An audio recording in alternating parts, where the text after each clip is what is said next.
You've been accused of being an accessory after the fact in my case by a lot of people. How does that make you feel, man? That they're basing this on a $5,000 check that I wrote you. People are fucking stupid.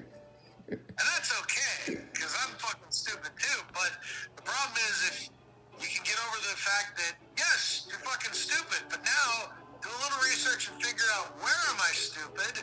Does this make any logical sense? Does this make any reasonable sense? That this little chain of events that I've played out in my mind, because I watched a lot of TV and movies, so I know how to write a script and figure out what this story would play out if it was in my own little fantasy version. And then you go, well, wait a minute, but that wouldn't really work.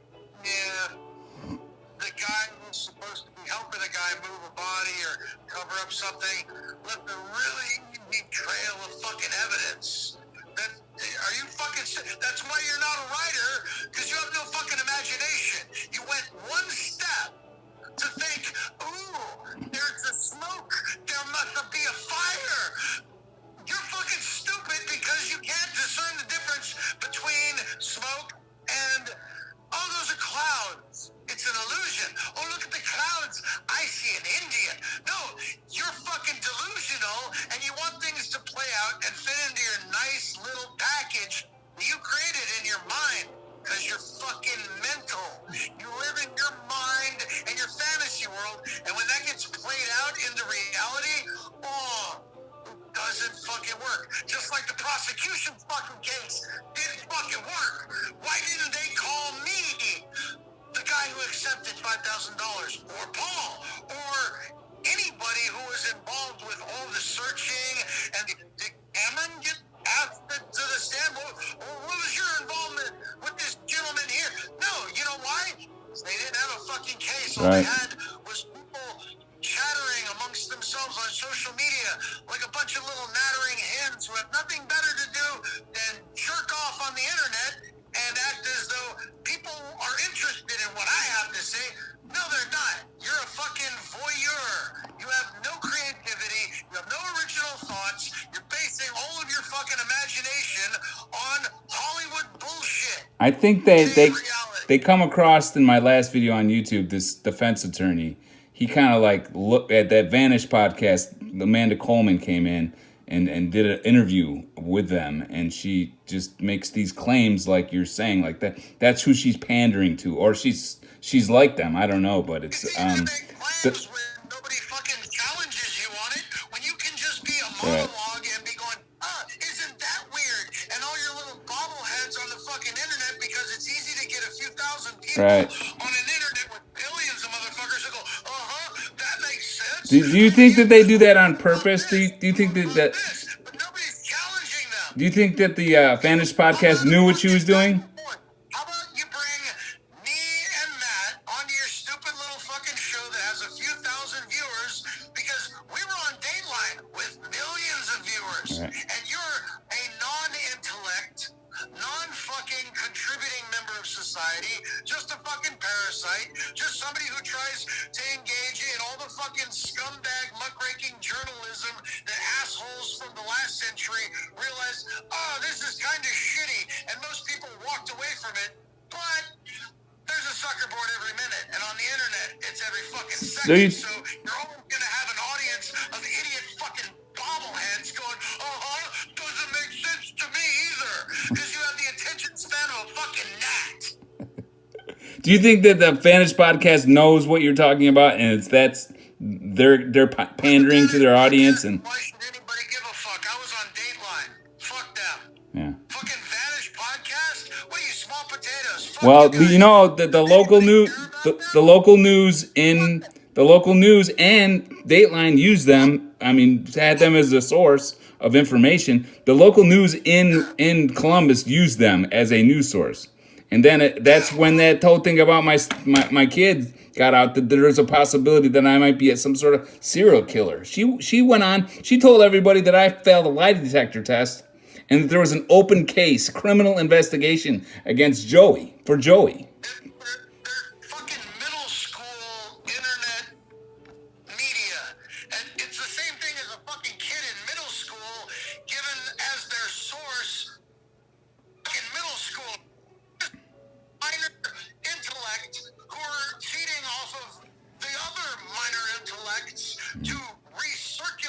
fucking garbage. And then you get people who are actually from media outlets that go, well, this is a source. Right. So we're going to spike that because nobody else is covering it.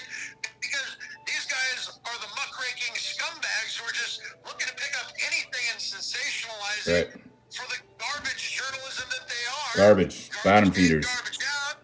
And that's all they got. They hope that they can just be used as a source because nobody's really going to them for opinions or editorial or real fucking news.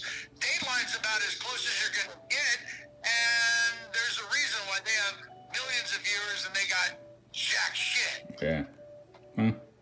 Yeah, it's amazing to me that people even go. It's entertainment, art. It's just entertainment. To take any of it serious is just, to me, it's dangerous. White, upper middle class, fucking voyeurism of people who get to comfortably sit behind their fucking wonderful HOAs or their, very, very upper middle class life and comfortably point their fucking finger at everybody and go, I can call everything accurately.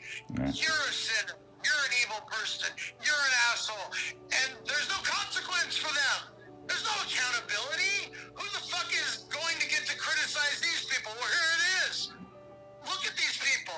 Look at the people who are pointing their fucking fingers all the time and trying to tell people, oh, you're an evil person without really giving any kind of evidence or anything. I don't know. Sounds like slander. Sounds like, ruining people's reputation. But hey, that's the freedom of speech they have. And good for you guys. In my book, I go in when I'm leaving my interrogation. They said to me as I'm leaving, they're like, "Good luck on social media." They just couldn't help themselves. They needed to let me know. They're like those type of people that show their cards at poker. They're just, they had to let me know. Listen, this is what we're gonna do to you in the media, and it's not gonna be this Dateline shit. It's gonna be this lowball Reddit fucking podcast bullshit, and we're gonna destroy you. They were. It's my contention. I can't prove it, but when this lady called the Westerville Police Department and talked to them, they told her that I fucking failed a lie detector test. They were in cahoots with each other. I mean, they were working in unison to try to to do what they were doing. It's all the same circle of people that all of us saw going through middle school and high school. These people who they don't have anything to ride in on except for poking their finger at other people, bullying other people, talking trash about other people. They don't have any other accomplishments, so they just get to be critics without any kind of consequence for their words or their actions, and they get to be the first ones who say, oh, I was there, I remember, I said first he was guilty of blah, blah, because they want to taint the pool so that intellectual people are drowned out for all their white noise. Sad. Having to hear them just echo their own fucking thoughts and feelings without anybody asking them or challenging them. Like, hey, how about we break this down a little bit? You made a lot of allegations, a lot of assertions.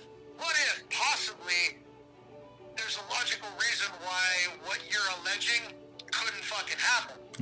No one's going to do that because sadly most people have such a short attention span that you're not going to get them through conversation, through dialogue, through back and forth, actual debate.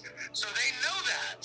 So the quickest way that they can do it is just like when you're in middle school is somebody shouts out an allegation, slut, she's a slut, she fucked everybody. How the fuck do you come back from that when somebody goes, child rapist? Yeah, you're fucked.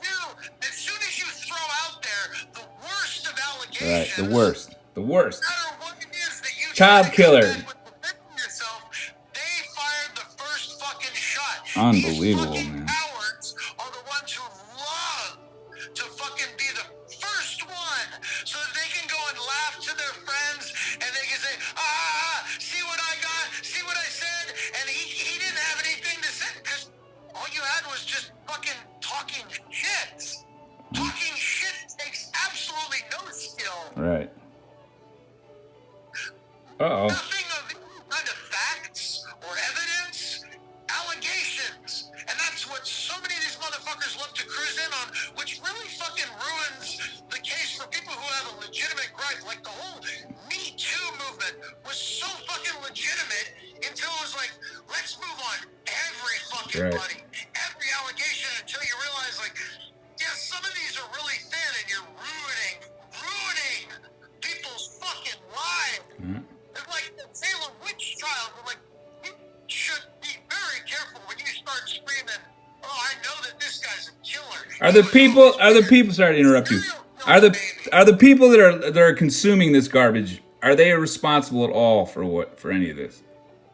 Yeah, absolutely, absolutely. Well, I watch a little bit of pop culture. I sit around and kind of consume a little bit of it. You know what I mean? The whole Harvey Weinstein thing. I don't know. I mean, what did that guy do again? I don't know. Did he I don't did he rape Uma Thurman or? know wrong things. I don't know. I'm a victim of it too, man. I don't know. Some of it could be I crafty. don't want to follow it. Some of it could be like super clever. But I mean, obviously the Vanish podcast is not clever, but See, it makes sense if it's like, okay, there is a potential criminal that is around you. But for me to have to know of like, well, what's going on with Harvey Weinstein?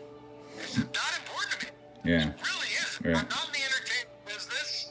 And we weren't there for one. I'll tell you, I don't know what that guy did. I have no idea. But when my friend who goes searching for help from the organization who everybody knows, when a person goes missing, who do you call? 911.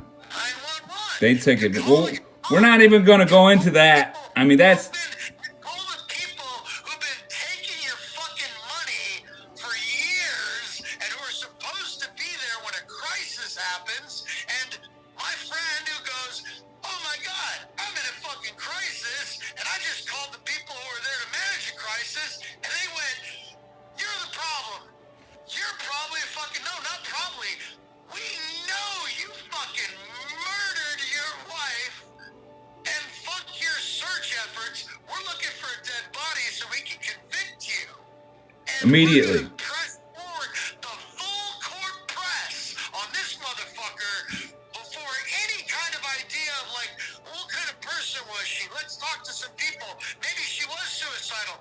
Why would somebody in that fucking Daylight interview, when they were talking about, I don't think she could have killed herself because her birthday was that day and then her sister's birthday was the next day, and she promised her sister she wouldn't kill herself. Who the fuck makes a promise like I won't kill myself unless there's a cause for somebody to go, I wonder if they might kill themselves. it's What the fuck? They're not suicidal? Well, why did that ever get brought up? What the fuck kind of people are they interviewing that don't think 2 steps ahead of their fucking little assertion and allegation? Couldn't be suicide. No fucking possible way. She had a dentist appointment. and she made her bed, by the way. These motherfuckers have never thought about killing themselves for more than 1 second. Yeah, they don't know. They've never lived a life that caused them so much trauma that they would actually contemplate that. That's the problem when you live in these white bread fucking bullshit beaver cleaver fucking towns, is if you're not acting like you're all fucking normal and blend into the background, you get ignored. They miss the whole fucking signs that you're suicidal because they don't want to hear that shit. You could hear it in every one of their voices. Like, not only could they not believe it, they would never accept it or believe it no matter what, because that would ruin their whole image of their whole fucking reality. Right. I don't think about suicide. Why would you think about suicide? Yeah. What's wrong with you? Baby, you're not normal. They interviewed a not the Dateline. Now, Dateline, you have to understand, they came to it costs money, right, to travel around and do interviews. They interviewed a bartender from a bar in Columbus. I mean, sure. I mean, they kind of knew each other. Fucking 20 years prior, over the last like 30 years, you might see her once. To think that woman had any insight on Emily's like mental state. It's just silly. It's just silly. Hey, listen, Art. Thank you, man. Hey, it's 20 minutes. We're gonna end.